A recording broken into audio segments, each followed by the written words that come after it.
Q&A Review, print speaking to the blind, celebrating 40 years of audio newspaper production. Welcome to this week's edition of the Herald Scotland Podcast, recorded at the Bishopbriggs Media Centre by our amazing volunteers. You can get in touch with us via Facebook, Twitter or Instagram using @Q&A Review, that is @CuandReview. You can also contact us directly by emailing information@QuandReview.com. That is INFORMATION@CuandReview.com, or by calling 0141 772 3976. That's 0141 772 3976. The Herald Scotland, on Wednesday the 22nd of November 2023. From the news section. Angus floods. Farmers to get grants of up to £30,000. An article written by Jodie Harrison and read by me, Connie. Farmers hit by severe flooding in Scotland this autumn will be eligible to apply for grants of up to £30,000 to help repair man-made flood banks. The Scottish Government said farmers in local authority areas worst affected by flooding after recent storms will be able to apply for the funding. The areas included in the scheme are Moray, Perth, Kinross, Aberdeenshire, City of Aberdeen, Angus and Fife. The scheme will open for applications next month and be administrated by the Scottish Government. Rural Affairs Secretary Mary Gudgeon is expected to provide details of the new funding when she addresses an event at Agri Scot, which will take place at the Royal Highland Centre on Wednesday. She said ahead of her speech, "I've seen firsthand the devastating impacts that flooding had on our rural communities from storm events last month. Those same communities continue to deal with the after effects to this day. Repairing damaged flood banks is a crucial step to safeguarding rural communities and land from any future extreme weather events. That is why we are providing £1.8 million in support to help ease the financial burden on farmers affected by floods." That article was from the Herald Scotland. It was written by Jodie Harrison and it was read by me, Corey. The Herald, on Wednesday the 22nd of November 2023. From the news section. Edinburgh Park Arena. Plans for 8,000 capacity stadium. An article written by Jenny Sanderson and read by me, Corey. The group behind the O2 Arena have announced plans for a world-class 8,500 capacity venue in Edinburgh. AEG Entertainment hopes to transform land at Edinburgh Park into an indoor area for live music and entertainment, which will cement the capital's reputation as a destination for culture and global tourism. The plot earmarked for development is scrubland 70 metres east of One Lochside Court in the South Gyle area of the city, next to the Edinburgh Park Premier Inn and Edinburgh Park Rail and Tram Station. Giant US architecture firm HOK is on board for the designs, according to Architecture Forum Edinburgh SSC. Alex Hill, President and CEO of AEG Europe, told The Scotsman, "AEG is thrilled to announce this spectacular new arena for Edinburgh. Its location with immense potential, amplified by Parabola's transformative development and regeneration of Edinburgh Park. The much-needed 8,500 capacity arena will bring world-class live music and entertainment to Edinburgh, further cementing its reputation as a destination for culture and global tourism. We look forward to this development becoming an integral part of the local community and complementing one of the best cities in the world for the arts and live entertainment. Reacting to the news, council leader Cammy Day said, "Great to see plans for an Edinburgh arena at Edinburgh Park. Great opportunity for Edinburgh. Looking forward to consultation and plans being submitted." The preliminary application, which can be seen on the Edinburgh Council website, relates to land which has already existing consent for an apart hotel, retail, office space and cinema. Alongside the arena, the proposal includes hot food and bar amenities, new access, parking and infrastructure development at the site. Public consultations into the plans will be held on December 4th and January 9th of 2024, from 3 p.m. until 7 p.m. at 1 New Park Square. There have been long-awaited plans for an indoor arena for Edinburgh for some time. In December of 2019, plans were unveiled for an 8,000 capacity venue on a site at Strayton. By contrast, Murrayfield Stadium has a capacity of 67,000 people, while Hampden Park can accommodate 51,000 people. That article was from the Herald Scotland. It was written by Jenny Sanderson and it was read by me, Corey. Herald Scotland recorded on Wednesday 22nd of November 2023. Arts and Entertainments. Jenny Colgan's Midnight at the Christmas Bookshop is a feel-good novel by Alistair Mabbitt. Midnight at the Christmas Bookshop, Jenny Colgan, Sphere, £14.99. Barring an appearance from Santa Claus himself, which would be cheating, there can't be many new releases with as much festive spirit as this sequel to Colgan's 2021 bestseller, The Christmas Bookshop. Picking up where its predecessor left off, it continues the story of Carmen, who works in a good old-fashioned bookshop in Edinburgh's picturesque Victoria Street, trying to keep her unworldly boss, Mr. Macready's ailing business afloat, while the city's sky-high rents keep her stuck living with her sister's family. The shop's future is under threat from Philistine businessman Jackson McClockerty, who is determined to take it over and turn it into yet another purveyor of tartan tat. What's more, Mr. Macready has dropped the bombshell that he intends to join an Antarctic expedition and is considering selling the business to the dastardly McClockerty to fund it. The battle is on, once again, to save this bibliophile's paradise from extinction. It wouldn't be a Jenny Colgan novel without romance, which arrives in the shape of Brazilian postgrad Oki. But the lapsed Quaker makes no sexual moves in Carmen because he believes that sex is a spiritual connection not to be taken lightly. His inability to communicate that to Carmen when she runs out of patience and flings herself at him in sexy lingerie leaves her feeling spurned. Amid the confusion, Oki accepts a place on an expedition to the Amazon, and when he's left incommunicado, Carmen assumes it's all over between them. They're both rather functional plot threads, but they come wrapped in what must be one of the most effusive love letters to Edinburgh ever written. Colgan clearly adores the crenellated Gothic splendour of the old town, its dark closes, its stacked layers of history, its hidden subterranean mysteries.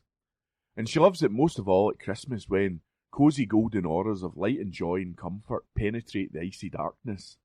Even Oki, back in balmy Brazil, waxes nostalgic for the chill of the easterly winds swooping down the long rows of steps that made you shiver and pull your clothes around you and cram your hat further on your head, looking forward to getting in out of the wind to a cosy bar or a warm library or even just the Scotmid supermarket. Above and beyond the romance of Edinburgh at Christmas, there's a magical quality to the shop itself. The shadowy stack gives the impression of stretching deep into the volcanic rock, perhaps forever, and the interior dimensions of Macready's adjoining house, which extends upward into the lawn market, confound even Carmen. Having written 6 Doctor Who novels, Colgan knows the imaginative power of a space that's bigger than it appears on the outside.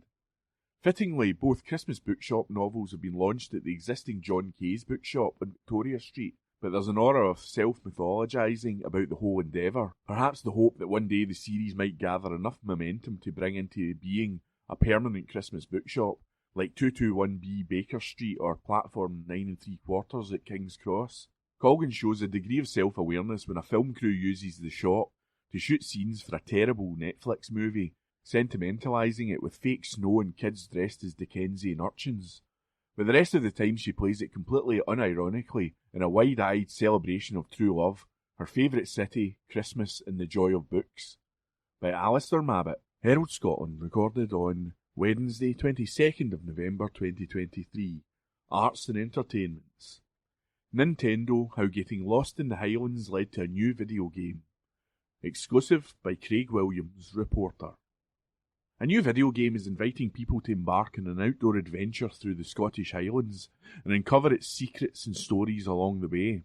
A Highland Song is a narrative adventure game which tells the story of a teenager named Moira McKinnon, who has 7 days to cross the Highlands to reach her Uncle Hamish's lighthouse by the sea in time for a magical surprise that awaits. Developed by award-winning UK-based indie-developed Inkle, A Highland Song is described as a part survival adventure, part platformer, and part rhythm game, with a surprising, sprawling story that weaves into every decision you make.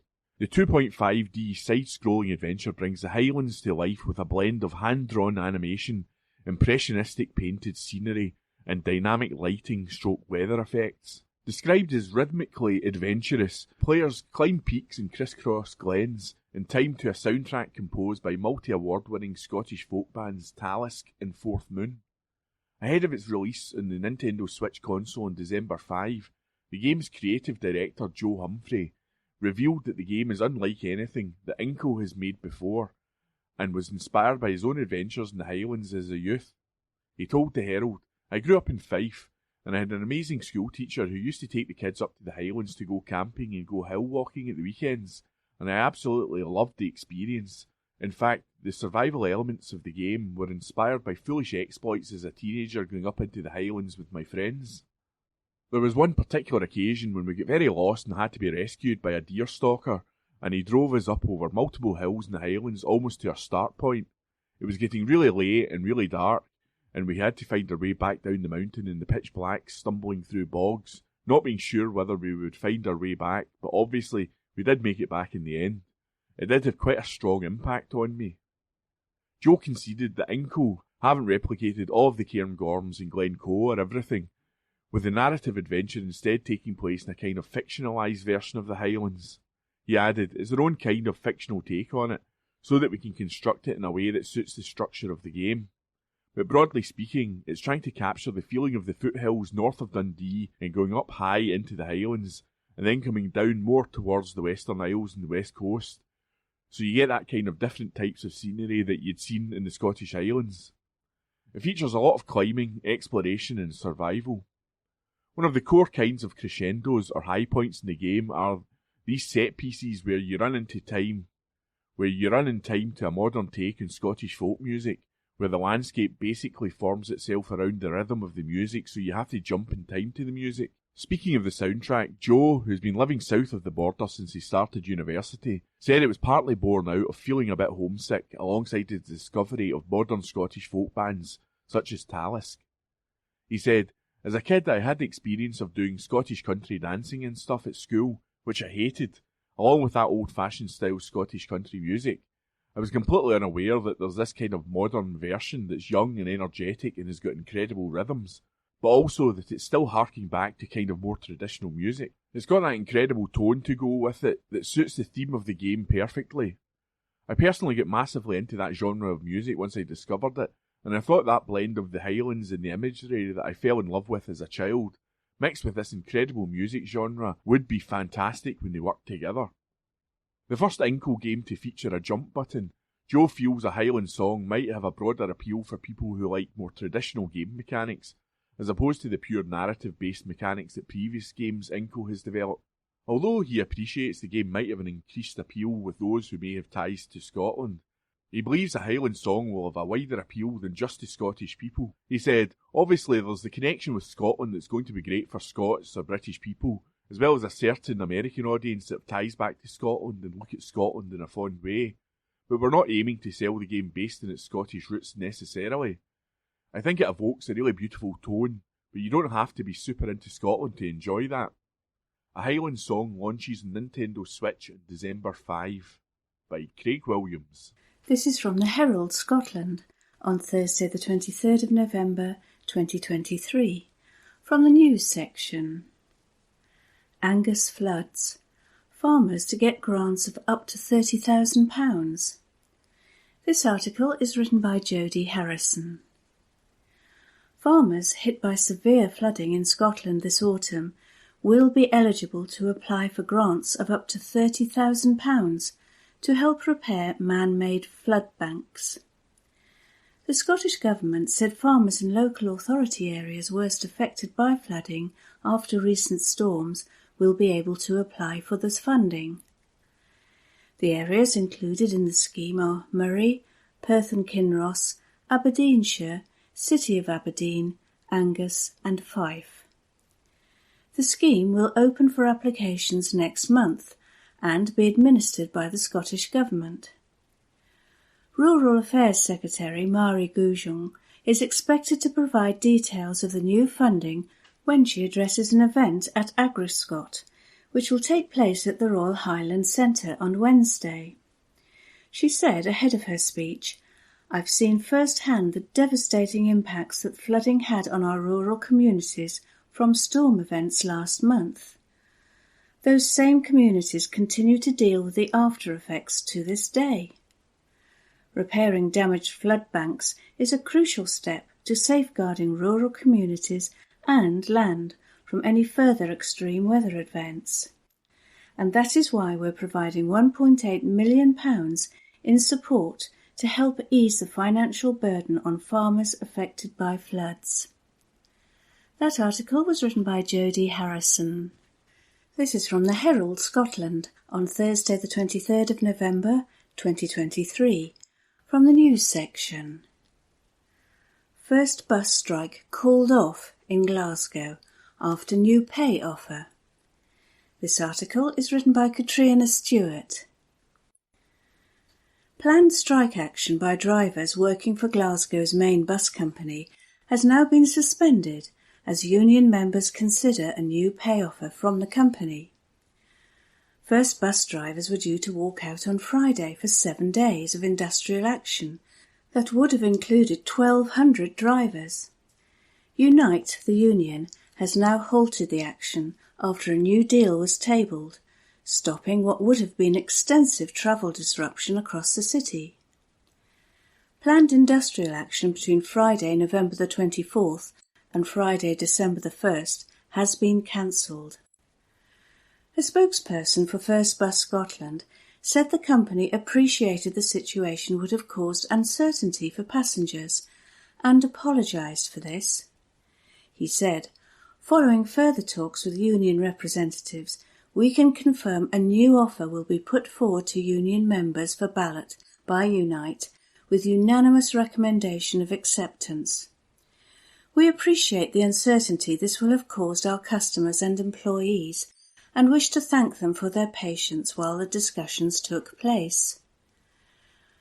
All first bus services across Greater Glasgow will operate as planned." That article was written by Katrina Stewart. This is from the Herald Scotland on Thursday the 23rd of November 2023, from the news section. Israeli oil firm highlights plans for Shetland developments. This article is written by Mark Williamson. North Sea heavyweight Ithaca Energy has underlined its confidence in the potential of the Cambo and Rosebank finds off Shetland after making huge profits in recent months. The Israeli-owned firm said it was actively engaging with firms that might buy into the Cambo field, although it has faced challenges in its efforts to finalise plans to develop the find. Ithaca's former partner in the proposed development, Shell, shelved plans for the project after they sparked fierce opposition from environmentalists. Ithaca acquired Shell's stake in a deal it said yesterday involved limited near-term cost. Executive Chairman Gilad Meyerson said Ithaca had enjoyed a quarter of strong and strategic progress and continued financial delivery in the 3 months to September 30th. He was speaking as the company disclosed that it made $1.37 billion, that's £1.1 billion, profit in the first 9 months of the year. That compared with $1.44 billion in the same period last year. Ithaca's confidence in the prospects for Cambo has probably been boosted by the fact that the Norwegian major Equinor decided in September to proceed with plans to develop the huge Rosebank find off Shetland. Ithaca has a 20% stake at Rosebank. In a results statement issued yesterday, Mr. Meyerson said, "The decision to progress with Phase 1 of the Rosebank development alongside Equinor represents a significant milestone for Ithaca as we continue to deliver against our buy, build and boost strategy." The company bought a 40% stake in the Faulkner discovery in July, with a view to bringing the field into production in 2026. In the results announcement, Ithaca noted the progress it has made to increase production from North Sea assets acquired from other firms, such as the Captain field. Ithaca acquired a stake in Captain with a $2 billion portfolio it bought from America's Chevron in 2019. Another big North Sea player, Neptune Energy, has highlighted the value of a field it brought into production this month off Scotland, soon after accepting a multi-billion-dollar takeover bid that underlined the appeal of the area to overseas investors. Neptune said the start of production from the Seagull field east of Aberdeen with BP is expected to help it achieve a material increase in production in the current quarter. This will allow Neptune to capitalise on the increase in oil and gas prices seen in recent weeks, amid moves by Saudi Arabia to support the market. The start-up of Seagull came 5 months after Neptune agreed to an offer from Italian oil and gas giant Eni that valued the group at $4.9 billion, that's £4 billion. The deal could pave the way for bumper payouts to the investors that supported the firm's push for rapid growth in the North Sea. These include US private equity firm Carlyle and state-owned China Investment Corporation. Eni's decision to buy Neptune indicated it saw growth potential in a business which became a significant force in the industry, helped by acquisitions in the North Sea. Neptune acquired its interest in the 50 million-barrelled Seagull find from US giant Apache in 2018. Neptune is assessing the potential of the Isabella find made off Scotland in 2020, with Total Energies of France and Ithaca Energy. The group also has operations in countries ranging from Norway to Indonesia. It made $536 million third-quarter operating profit against $887 million last time.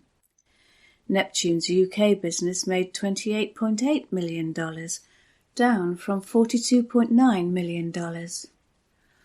Oil and gas prices have fallen from highs reached last year amid Russia's war on Ukraine. Uncertainty about the outlook for the global economy has weighed on sentiment. However, Neptune's production remains very profitable. The company received an average $62.50 per barrel oil equivalent for its output in the third quarter. Production costs averaged 12.7 barrel oil equivalent. Neptune noted, oil realizations strengthened in the third quarter as oil markets tightened as a result of OPEC production costs. Regarding European gas markets, the company added, Q3 saw multiple event-driven price spikes, with Norwegian outages and potential strike action in Australia resulting in short-term rallies. That article was written by Mark Williamson. This is from the Herald Scotland on Thursday the 23rd of November 2023, from the news section. Ivan McKee, NHS Scotland needs to adapt to increase productivity. This article is written by Jodie Harrison. Red tape and bureaucracy in the NHS is hampering attempts to drive down record waiting lists in Scotland, a former government minister has said.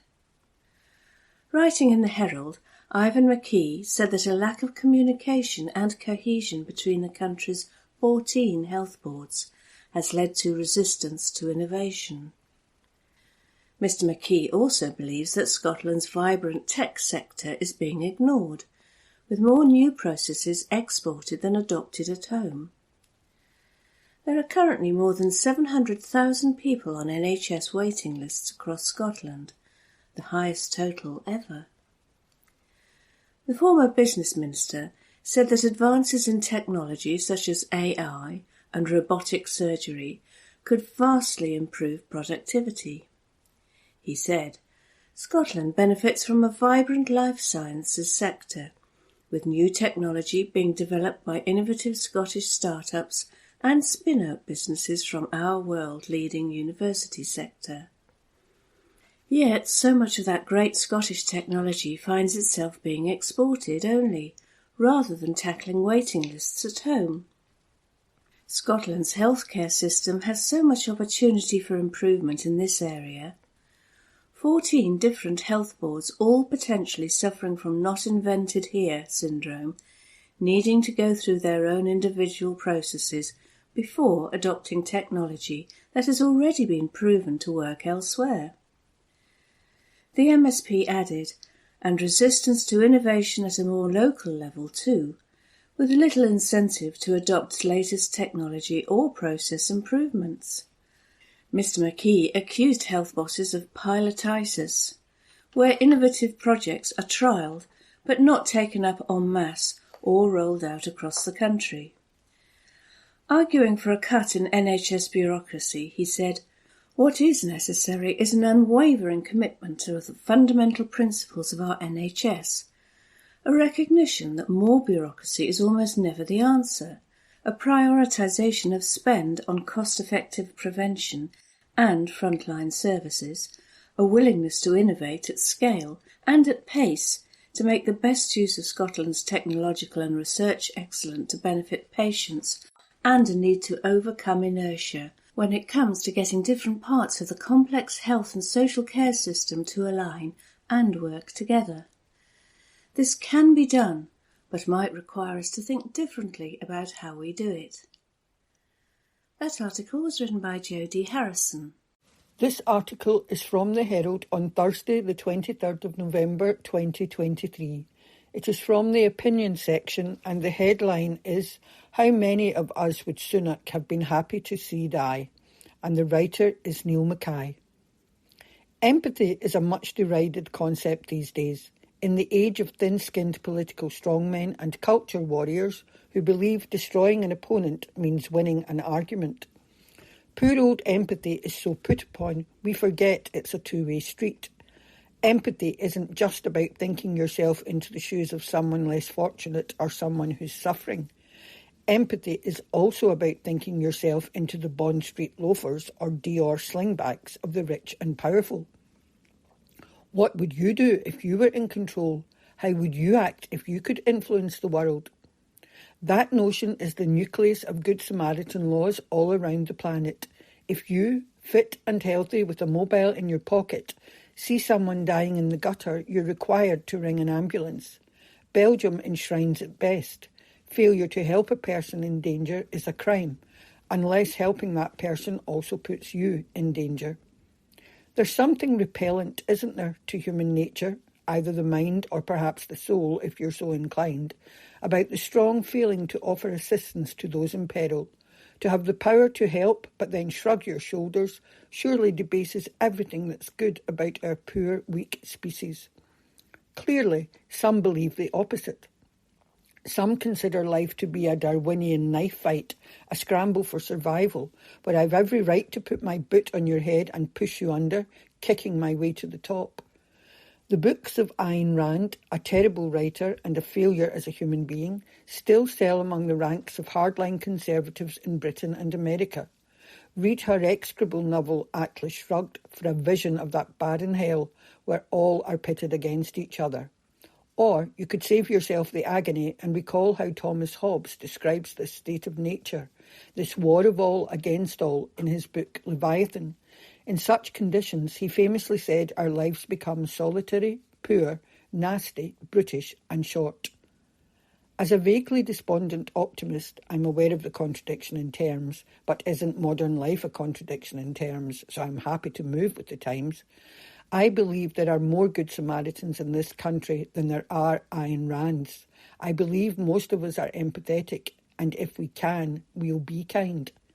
If that's true, if most of us are made of the stuff that would reach out to help those in danger, how must we as a nation respond to the current British government? How must we respond to a Prime Minister, a multi-millionaire Prime Minister, who believed the government should just let people die during a pandemic? For that's what we've learned from the UK COVID inquiry. That fact, dark and hard, void of decency and humanity, came in a diary entry for the government's former Chief Scientific Advisor, Sir Patrick Vallance. Boris Johnson was for letting it all rip, while his advisor Dominic Cummings was arguing we need to save lives. Vallance wrote, DC Dominic Cummings says, Rishi thinks, just let people die and that's okay. Just let people die and that's okay? Savour that phrase a moment. Swill it around, like a glass of good champagne at a number 10 lockdown party. How's it taste? How's the mouth feel? Has it got a good nose? Slip down well? We also learned Johnson said that those who died had a good innings. Perhaps we should write that on 231,692 headstones across Britain. Here lies my dead mum. She had a good innings. In memory of a much-loved grandpa. He had a good innings. R.I.P., my wife, my husband, my father, my granny, my daughter, my son, my auntie, my uncle. They all had a bloody good innings. It's disgraceful enough to learn of the bumbling, shambling, anti-science idiocy of the Tory government during pandemic, of its venal corruption, its clunking, dull greed, its boastful public schoolboy arrogance. But to see, to hear, to watch the proof laid out before us that these people didn't give a damn whether we lived or died goes far beyond corruption and failure, far beyond the notion of a government out of its depth. This is malice towards the people. This is sociopathy. This should be criminal. How many people would the Tories have been happy to see die? What number would have mattered to them? 500,000, 1 million, 2 million? All of us, except them. I seldom use words like monster or evil. Once they are deployed, there's nowhere else to go. You've consigned an individual to a category marked the worst of us. But I've no other language with which to decorate the souls of Rishi Sunak, Boris Johnson, and the men and women who collaborated with them and did not stop them. These people are not fit to clean sewers. They should not be in power. Indeed, we should be frightened for our lives that they are in power.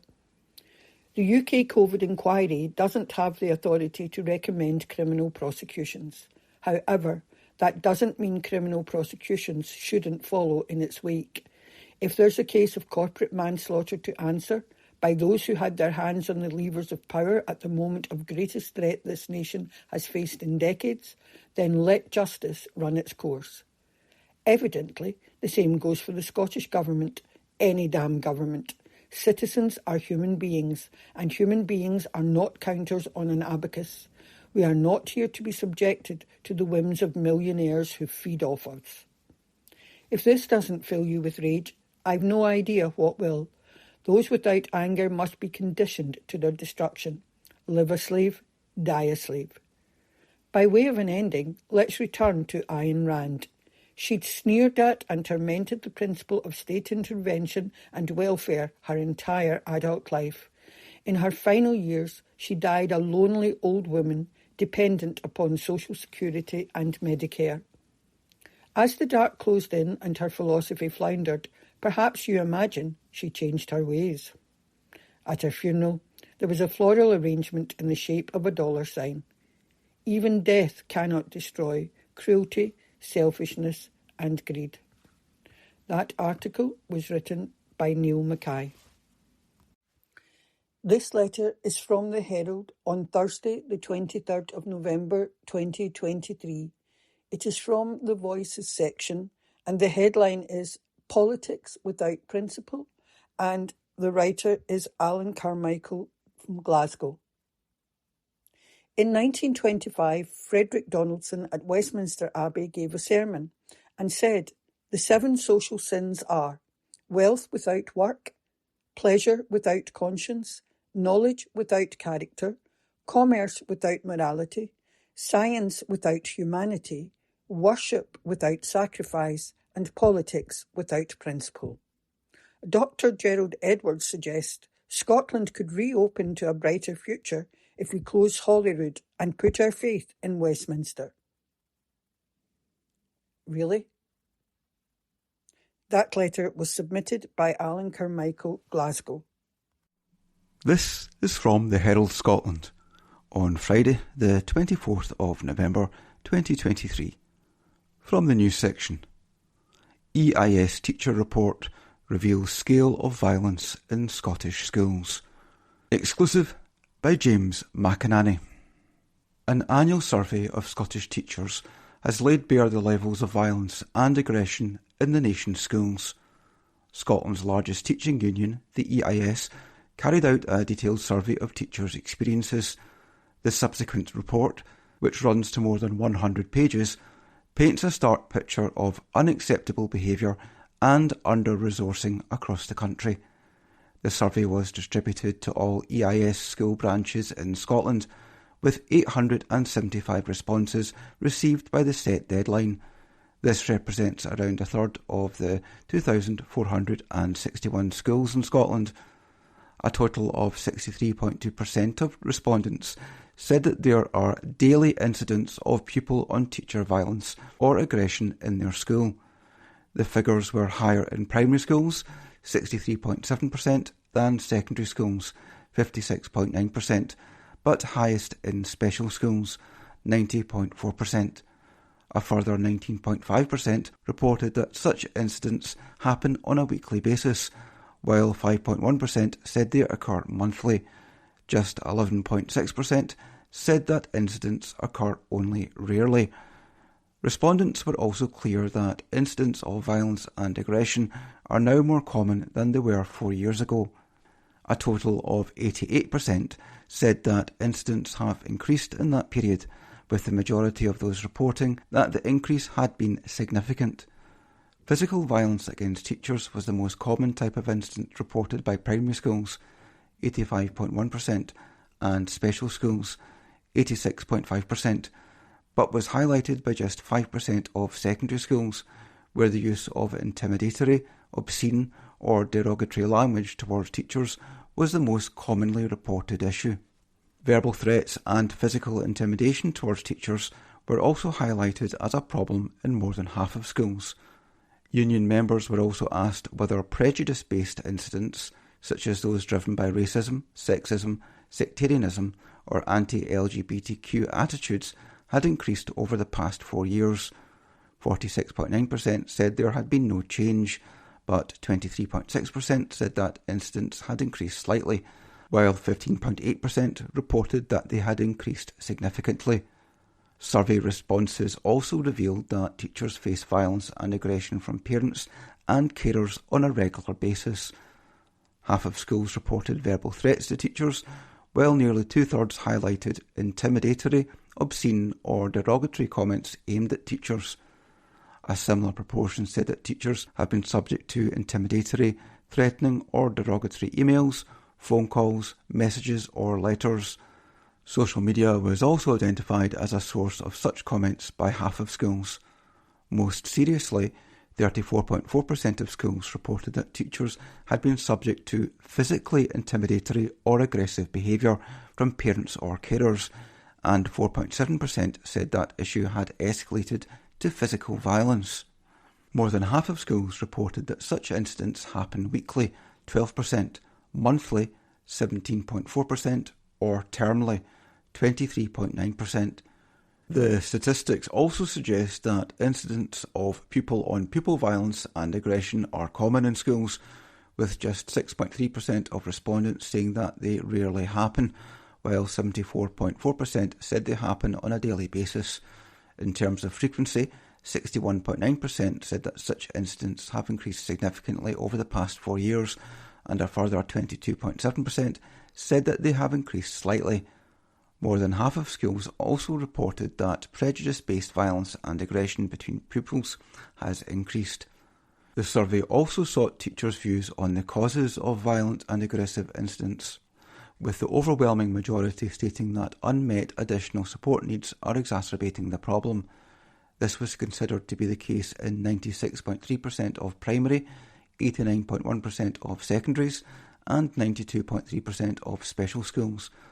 A clear majority, 62.4%, also identified this as a contributory factor with regards to violence and aggressive behaviour from parents and carers.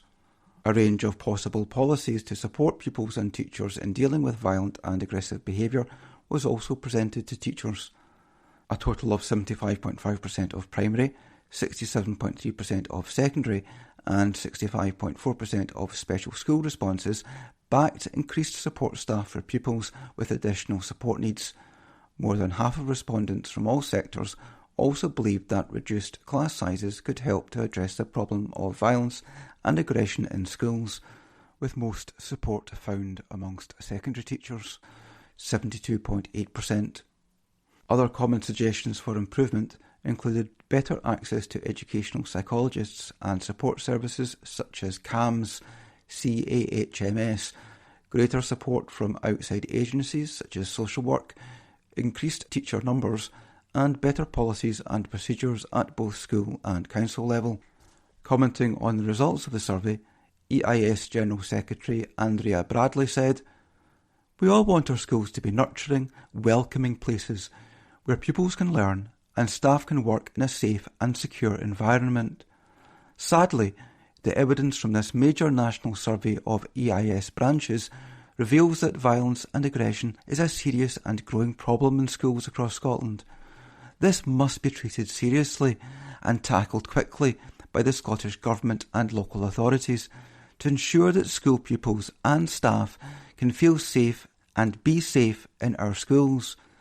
The EIS will be sharing the results of this survey with the Scottish Government and with each of Scotland's local authorities, together with our recommendations which set out a roadmap towards a better future for our schools. Our young people and all those working in our schools have the right to expect action to address the challenges identified in our report. Put simply, education shouldn't hurt." That report was by James McInerney. The Herald on the 24th of November and the letters of the day. Westminster must share ferries' blame. It sometimes seems that, like death and taxis, frustration with the problems that beset Scotland's ferry services will always be with us, on our letters page at any rate. Earlier this week, a reader expressed his dismay at the news that Caledonian Brain's contract for the West Coast lines was likely to be renewed without going out to tender. That in turn prompted a spirited defence of Calmac by a resident of Rothesay, saying that the real villain is the Scottish Government. Today, however, a correspondent argues that Westminster needs to share the blame. Ian Cope of Glasgow writes, "John Ferguson is correct to draw some of the fire from Calmac. I come from Rothesay and remember how unfair some of the criticism was. However, to then simply blame the Scottish Government is to stick one's head in the sand and ignore the fiscal situation, whereby the Scottish Government was set up to be so dependent on Westminster that it cannot deviate much from the UK mean. As I have mentioned before, the amount of wealth the Scotland assets have delivered to the UK has been vast. Why do we still have second-rate infrastructure, including the ferries and ports? I submit that most of this wealth has ended up in the pockets of multinationals, in redundancy payments to the workers whose industries were destroyed in the last 50 years, and in world-class infrastructure. For London, the ports and ferries, among much else, have been crumbling for decades, and they are simply not the fiscal tools for any government Scottish Government to do much about it. At least they usually try, and the ordering of 6 news ferries, 2 in Scotland and 4 in Turkey, is something, even if only a sticking plaster. If the 2 ferries in Port Glasgow had been delivered on time and on budget, it would still be nowhere near solving the myriad problems caused by successive Westminster government's neglect of capital investment all over the country for decades, except for London, of course. And that was by the letters section. The Herald on the 24th of November, and the Voices section. Politician of the Year, Our Politicians Want Scotland to Thrive, by Catherine Salmond. Last night we hosted the Herald Scottish Politician of the Year Awards 2023. Since 1999, this event has been a key fixture in Scotland's political calendar, and it was wonderful to be able to return to Edinburgh's Prestonfield House yet again in this, the 240th year of the Herald. Through the course of the evening, we looked back on another extraordinary and tumultuous 12 months in Scottish, UK and global politics.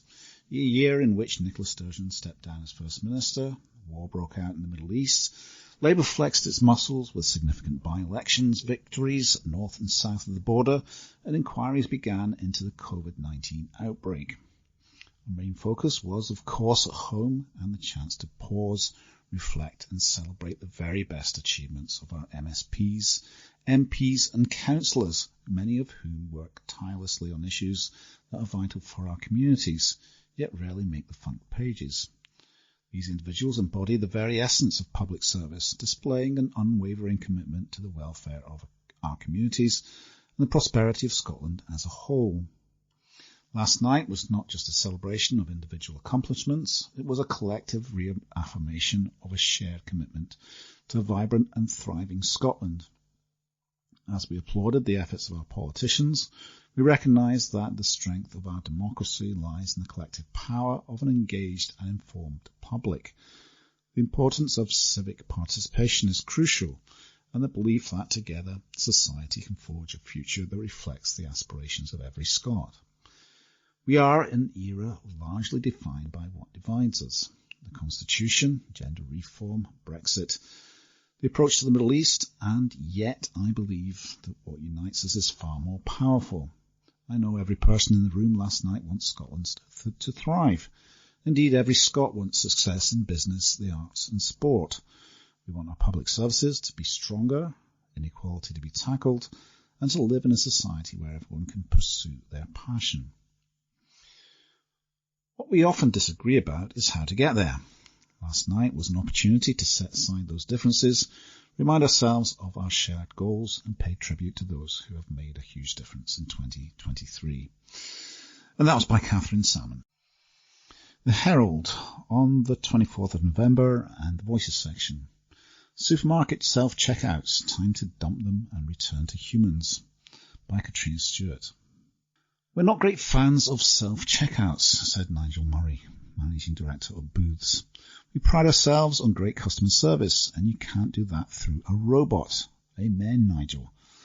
Booths, a supermarket chain in the north of England, announced recently that it will bring back human cashiers and ditch self-service tills. Customers prefer it.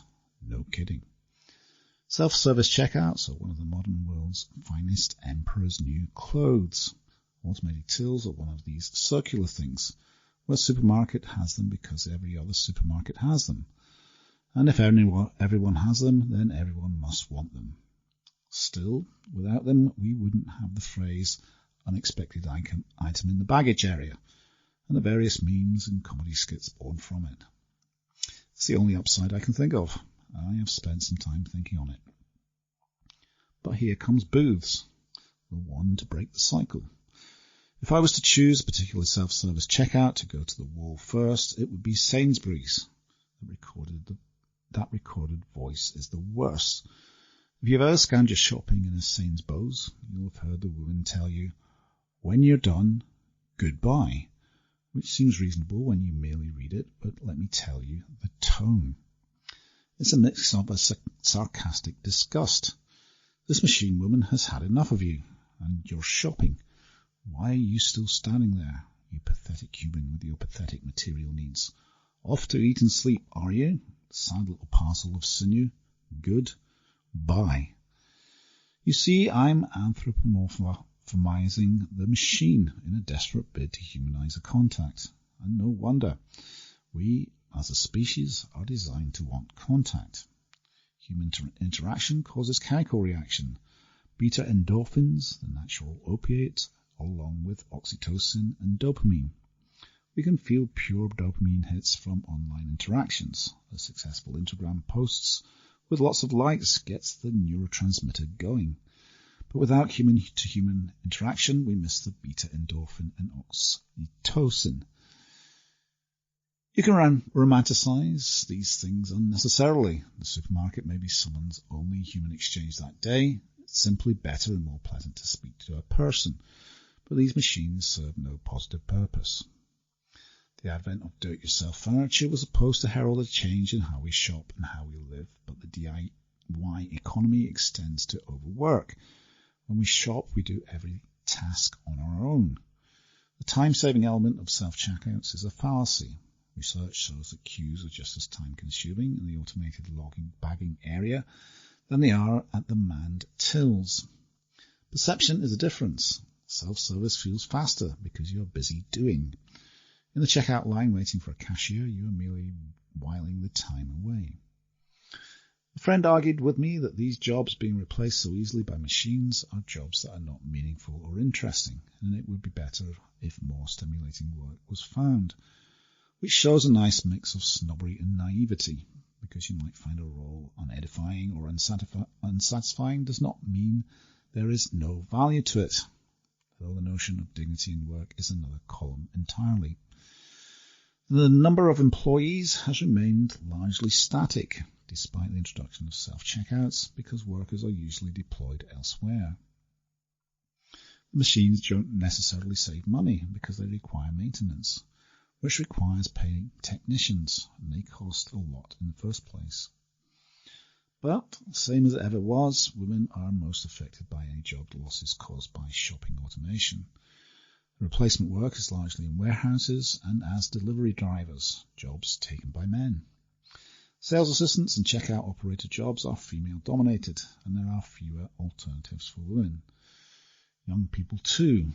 Fears have been raised and founded over the death of the Saturday job, and ways for teenagers to begin their working careers and earn their own money. A Resolution Foundation report blamed the closure of shops and the introduction of automation, which affects jobs that are not replaced by roles suitable for young people. And of course, we must then turn to shoplifting, which is on the rise because of criminal gangs. Archie Norman, the chairman of Marks & Spencer, recently said it was too easy to say this is a cost of living problem. Of course, problems rarely have one simple solution. You cannot overlook the fact that the cost of living crisis will be compelling some people to feed themselves and their families in a way they would never have previously countenanced. Large-scale shoplifting operations are on the rise. However, as organised gangs deploy people to take specific high-value items from supermarkets that are then sold at marketplaces like corner shops or pubs, in-person service here or online using sites like Facebook Marketplace. There's another culprit, according to Mr. Norman, the middle classes. Folk who feel the service has been substandard thanks to the automated machines, and so they have no qualms about merely taking items that didn't scan properly or were difficult to scan. Perhaps there's a little thrill in doing something verboten and getting away with it, but all this coincides with the rise in automated self-checkout machines, according to the British Retail Consortium. Fewer staff are on shop floors, being deployed to back-of-shop roles, and the consequences of theft for the everyday shopper is a rise in prices to cover the cost of missing merchandise. It's not only grocery shopping. The automated machines in the post office are the main downside to the festive season. The queues, the chaos, as people trying to fathom the stamps and the labels, try to sticky tape unprepared parcels, and one overworked staff member spins around the service area trying to deal with everyone's parcels to their grandkids or their aunties. a small circle of hell. So yes, self-service checkouts, no upsides, only down, like the Emperor. We are all naked, but due to our own foolishness, there is no one at the counter to sell us some clothes. And that was by Katrina Stewart.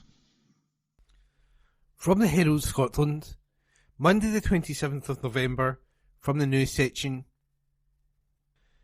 Brianna Gay murder trial to begin. Article by reporter Jodie Harrison. 2 teenagers will go on trial later accused of the murder of transgender teenager Brianna Gay. Brianna, 16, was found with fatal wounds on a path in Culcheth Linear Park, near Warrington, Cheshire, shortly after 3 p.m. on Saturday, February 11th, earlier this year. A girl and a boy, both aged 15 at the time and from the local area, were arrested and charged with the murder of Brianna, a pupil at Birch Road High School, Warrington. Both defendants, now aged 16, will appear at Manchester Crown Court later on Monday for the start of their trial, expected to last between 3 and 4 weeks. Both deny murder. Neither accused can be named by court order because of their age and are identified only as Girl X from Warrington and Boy Y from Lee, Greater Manchester. Both are held in secure youth accommodation. A jury is expected to be selected later on Monday before the trial begins, before Mrs. Justice Yip. And that article was by Jodie Harrison. From the Herald Scotland, Monday the 27th of November, from the news section, case study, fatal lung cancer case mistaken for chest infection. Article by health correspondent Helen McCardle. Kelsey Mackay was 20 and embarking on her career as an estate agent when her mother fell ill. A lifelong smoker, Christine Livingston was in her early 50s but was not immediately alarmed when she began experiencing sudden weight loss and a cough that persisted for more than 4 months. Mum just thought she had a chest infection at first, said Ms Mackay, now 31, whose backing calls for targeted lung cancer screening to be rolled out in Scotland. When her mother's condition failed to improve, she was referred to hospital for tests. In July 2012, a scan revealed a shadow on her lung, and Ms Livingston was diagnosed with small cell lung cancer, one of the most common forms of the disease.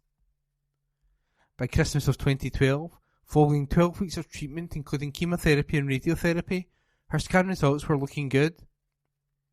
We celebrated Christmas 2012 together as a family, hoping that the cancer was gone for good, said Miss Mackay. It took a few months for Mum to get back up to full strength, but by my 21st birthday in May 2013, Mum appeared well. We went on holiday to Marbella. I remember Mum swimming in the pool and eating well. All through cancer treatment, she said what she really wanted to relax on a beach and feel the warmth of the sun. It was a good holiday. Sadly, soon after returning from the trip, Miss Livingston began suffering dizzy spells. A scan revealed the cancer had spread to her brain. Ms Mackay said, doctors told Mum she had about 6 months to live. Mum went downhill very quickly. I helped care for her at home at first with the help of Marie Curie nurses, but Mum died in hospital. Mum always spoke about how much she'd enjoyed becoming a gran. She'd even knitted some baby clothes for me to give to my own children one day. I treasure these baby clothes, and my own children have grown up hearing all about Mum. When I think of Mum, I think of a wonderful lady who cared so much about her family. I just wish she was still here to enjoy time with us. Ms Livingston was just 52 when she died at St John's Hospital, West Lothian, on September the 19th, 2013. Lung cancer screening could save lives, but it has come too late for my mum. The earlier cancer is detected, the more successful the outcome is likely to be. I wish things could have turned out differently for my family. Mum was my best friend and I miss her every day.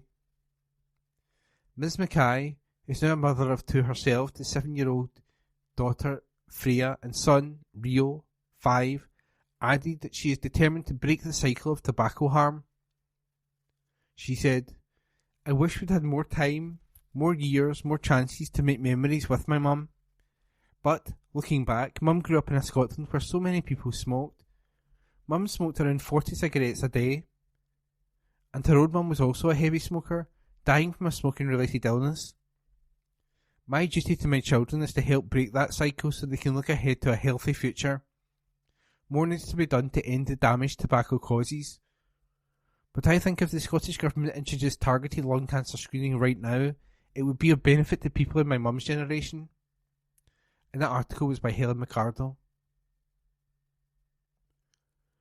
From the Herald Scotland, Monday the 27th of November, from the news section, exclusive, Glasgow heart failure breakthrough welcomed by patients, by Caroline Wilson. A device and drug combination tested on patients in Glasgow has the potential to revolutionise heart failure treatment, experts say. Heart failure is a condition where the heart does not pump blood around the body as efficiently as it should, and can be caused by coronary artery disease, type 2 diabetes and high blood pressure. It causes shortness of breath and cannot usually be cured, but the symptoms can often be controlled for many years. The current treatment is diuretic tablets, or water tablets, which make patients pass more urine. However, if there is a lot of swelling and fluid build up in the body, the tablets are less effective, and patients may be required to go into hospital. In the UK, heart failure accounts for 180,000 annual NHS inpatient bed days. Currently, patients admitted to hospital with fluid overload require on average around 10 days of treatment with furosemide. A newly developed heart failure device and medication combination could change this, allowing patients to receive treatment from the comfort of their own home. The device was developed by SQ Innovation Inc. and tested by the University of Glasgow Heart Failure Clinical Trial Team as part of 2 landmark patient studies. They investigated a new skin-friendly preparation of furosemide designed to be administered under the skin, subcutaneously, by patients themselves, in their own home. The first study assessed how effective this new version of furosemide was, and showed the new drug was observed as well as traditional treatment, with minimal side effects. The second patient trial looked at treatment with the new skin-friendly furosemide in patients in hospital, delivered by an innovative mini pump. The pump is fitted with a small needle, which delivers the new drug under the patient's skin to help reduce fluid build-up. A large-scale study is now planned, in which patients admitted to the hospital with excess or fluid are offered the new medication and pump for use at home. Alexander Miller, 66, from Kings Park, Glasgow, was diagnosed with heart failure in July 2021 and tested the device in hospital. He said, "It was no problem at all. Unobtrusively attached to my body, it allowed me freedom to do what I wanted to do, with no restrictions, and was more controllable than regular medication. It wasn't painful in any way, and after the device was attached, I wasn't aware of it. I've lost 2.5 stone in fluid, and it worked well in comparison to the normal medication. I can see how it would give patients more freedom to do other things and manage their day better." Dr. Joanna Osmanska, clinical research fellow, was involved in treating the patients with the new device and new drug, said, "This is a big step forward in our mission to improve life for patients with heart failure, and this study demonstrates how effective this treatment method can be." Dr. Ross Campbell, clinical researcher at the University of Glasgow and principal investigation officer at Queen Elizabeth University Hospital, Glasgow, where the trial was conducted, said, "The study results allow us to progress to the next phase of the research programme, enabling us to treat patients with heart failure in their own home. The results of both trials are published together in the European Heart Journal, Cardiovascular Pharmacotherapy." And that article was an exclusive by Caroline Wilson. This is from the Herald Scotland on Monday, the 27th of November, 2023.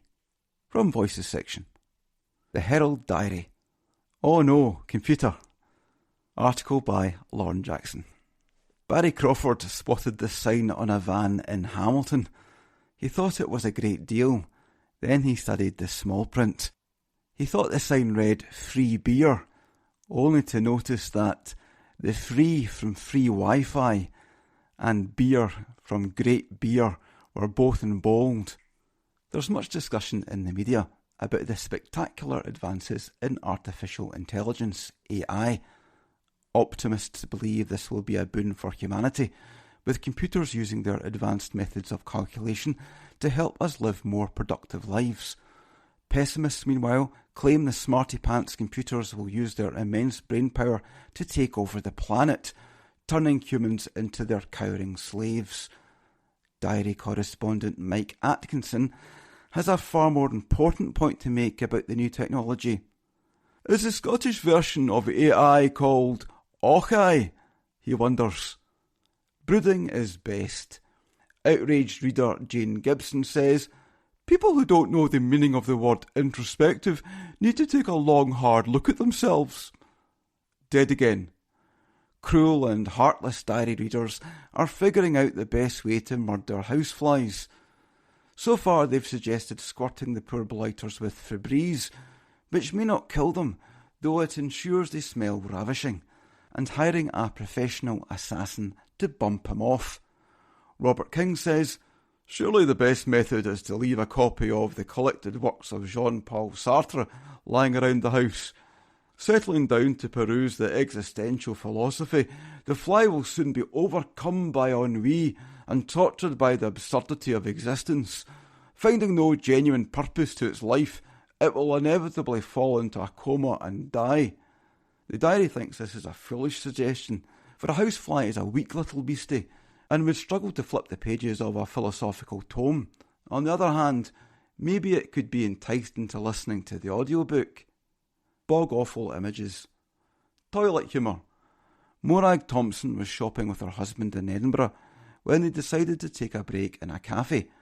Morag's hubby visited the loo and returned immediately, sheepishly explaining that he was bamboozled by the men and women signs on the toilet doors and couldn't figure out which cubicle to enter. You have to be an Egyptologist to use these toilets, he sighed, preferably one specialising in hieroglyphics. Party pooper.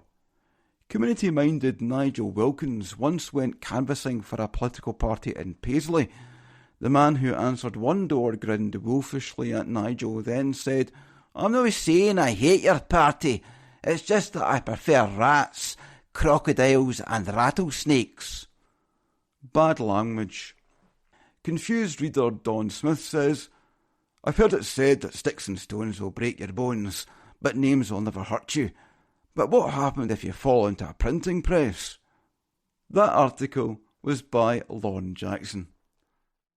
This is from the Herald Scotland on Monday the 27th of November 2023. From Voices section. The Pandas at Edinburgh Zoo. Did we do the right thing? Article by Mark Smith, feature writer. Alex Salmond has more important things on his mind just now, obviously, but I wonder how often he thinks of the old days when he was First Minister and the SNP was in the ascendancy, and he could joke that there were more pandas in Scotland than Tory MPs. It was a decent gag, somewhat spoiled by the 2017 election, but with pandas in Scotland about to be reduced to zero, maybe it won't be too long before we're making the old panda-Tory comparison once more. But how do we actually feel about the pandas? Did you approve of them being taken from China to Edinburgh?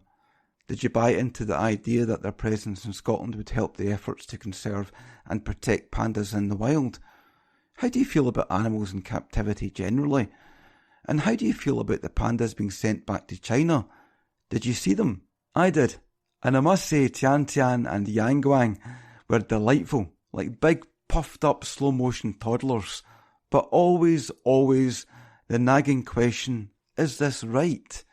It's a good time to be asking these sorts of questions because there's only 4 days left now to see the pandas at Edinburgh Zoo. But the answers aren't easy. I spoke to Alison McLean, the keeper in charge of the bears, and like I do whenever I speak to zookeepers, I was impressed with her commitment and love. Love's the right word, I'm sure. Ms McLean talked about the conservation angle, and told me a lot of the work done with the Edinburgh pandas helps research in the wild. Everything is done for the whole species, she said, and that's where our contribution is as well. I also remember speaking to two remarkable men from Uganda, Gerasomo Muamuza and Mundy Gideon, who work in the Mudongo forest protecting the wild chimpanzees who live there. Edinburgh Zoo funds their field station, and the men told me about the work they were doing to reduce the impact of snares. Delightfully, they also told me what observing chimps up close is really like, and about particular individuals, like Zig and Squibs. Chimpanzees are 98.5% similar to humans, said Gerasomo. So what they do, we do. However, even Gerasomo and Mundy admitted there are compromises to be made in the link between zoos and conservation, because the conditions in which Edinburgh's chimps live are not, and cannot, be the same as the conditions in which chimps live in the wild. The question then is to what extent, if at all, keeping some animals in captivity is worth it, because of the positive effect on conservation and the protection of endangered species in the wild. Let me have a stab at answering it. The first thing to say is that, ideally, zoos would not exist at all. I was at Jersey Zoo recently, and its founder Gerald Durrell once said that he would tell people his greatest ambition was to shut his zoo down. What he meant was he dreamed of a day when there were no endangered species, and there would be no need to keep them in captivity. And from the start, conservation was at the heart of Jersey Zoo, so he really meant what he said.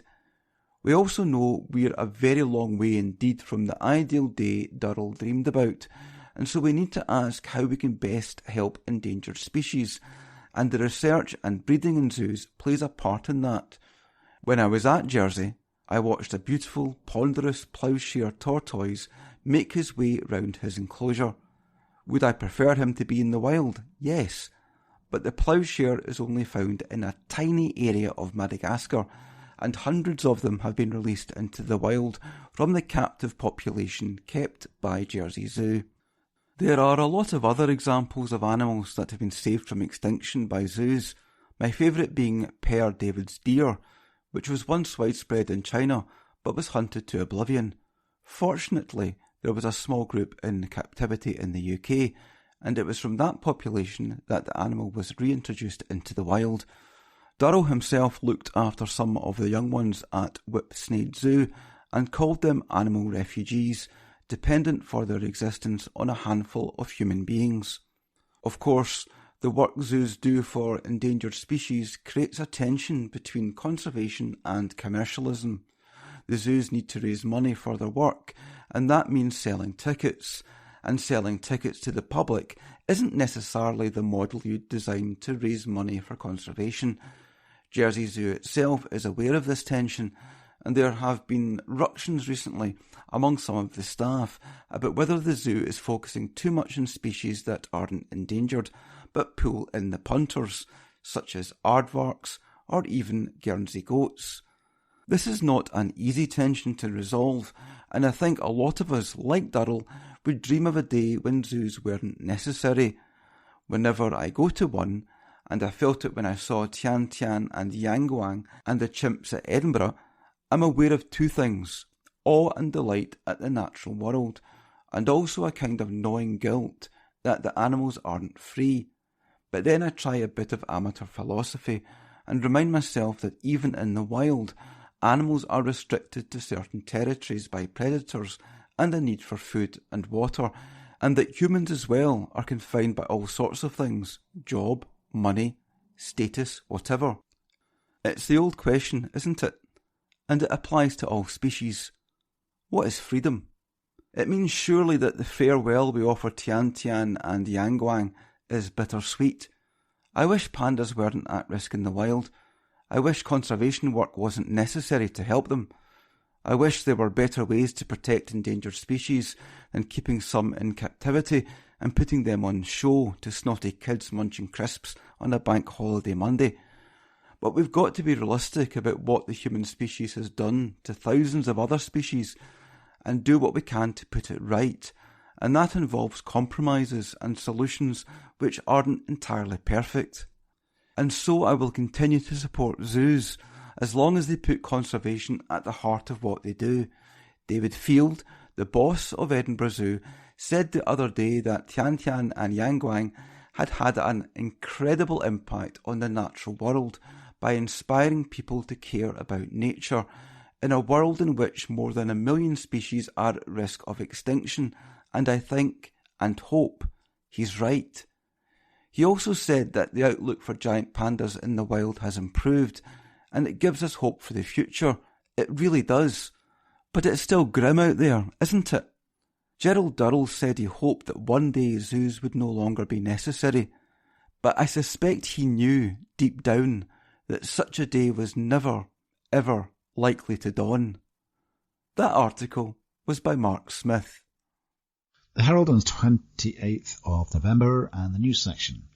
Rangers and Dundee fans urged to make food bank donations by Gabriel Mackay. Rangers and Dundee fans are being urged to bring donations for local food banks ahead of their fixture at Ibrox on December 9.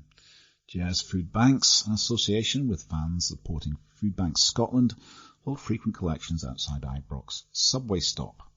This time, however, they have teamed up with the Rangers Charity Foundation and will be collecting outside the Rangers megastore inside the environs of Ibrox. Fans of both teams are encouraged to donate if they can, with items commonly in demand at food banks including canned goods, pasta, baby food and toiletries. Fans supporting food banks was founded by supporters of Liverpool and Everton in 2015, and the donation drive has taken off in Scotland. Other supporters of organised collections include Partick Thistle, Kilmarnock, Dundee United, Dundee, Brecon and Motherwell. FSFS said, "We want to unite supporters of every single club in Scotland. No matter how big or small the supporter base is, there is a place for all supporters of football to get involved in FSFS.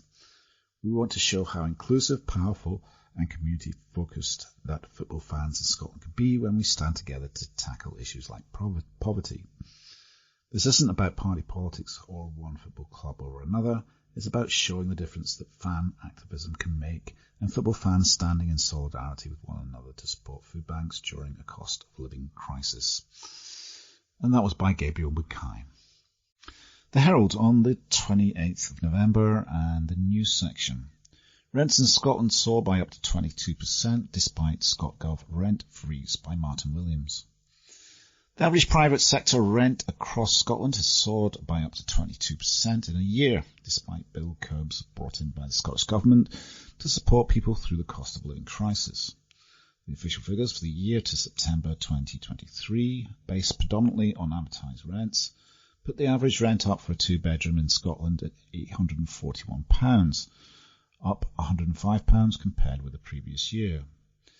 Average rents for a two-bedroom property in Scotland, the most common size of property in the private rented sector, rose by 14.1%.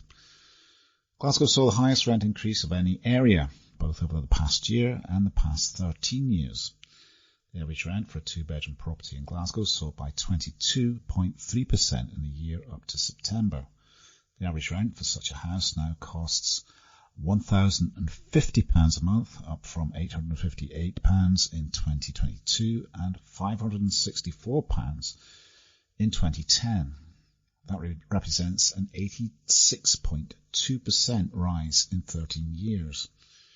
Details of the rent hikes have come despite the then First Minister Nicola Sturgeon announcing a rent freeze in September last year to beat the cost of living crisis. Rent increase notices between September 6 last year and March 31, 2023 was seen as void. It was replaced by 3% rent cap for private tenancies only in April, which was to remain in place till September 30, 2023.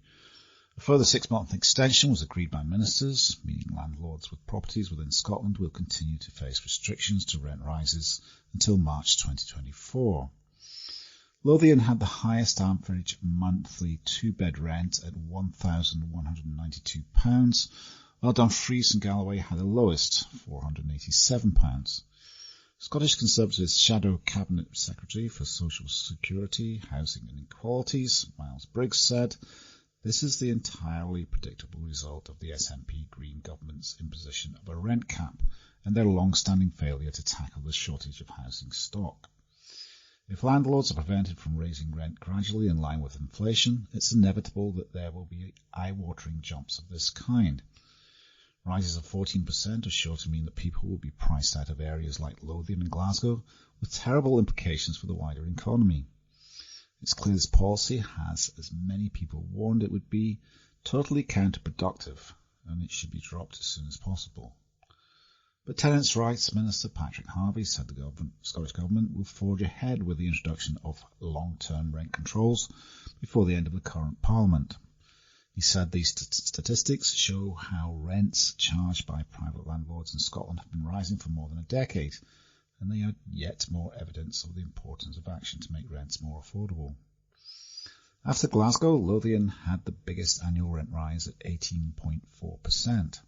That was followed by Argyll and Bute, 18.2%, Western Dunbartonshire, 17.2%, Renfrewshire and Inverclyde, 16.7%, East Dunbartonshire, 15%, Dundee and Angus, 15%, Scottish Borders, 11.5%, North Lanarkshire, 11%, the Ayrshires, 10.7%, and South Lanarkshire, 9.6%.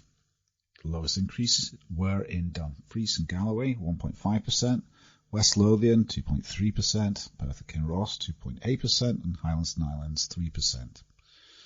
Mr. Harvey said there is no one solution to addressing rent affordability, and our work to introduce long-term rent controls as part of the next housing bill is one measure being taken forward.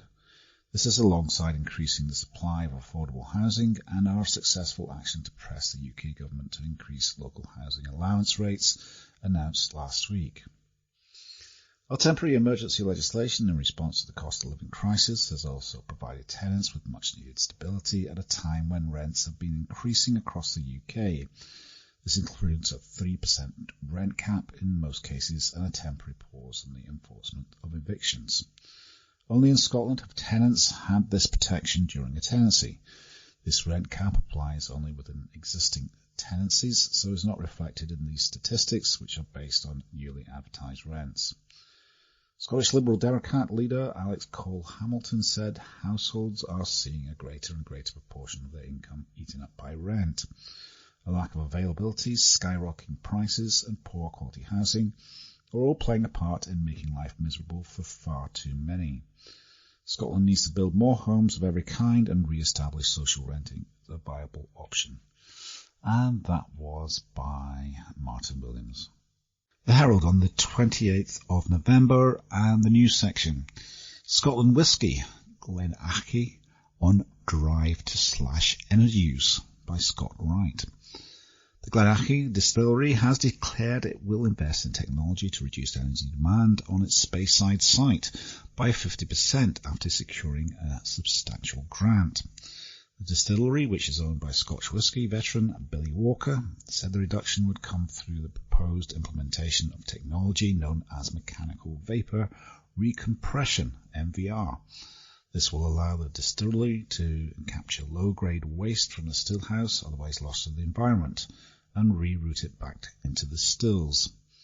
Glenachie said it currently consumes an amount of energy which is average for the Scotch whisky industry, with around 70% used to power its 4-pot stills. It noted that reducing waste energy would decrease its carbon footprint significantly.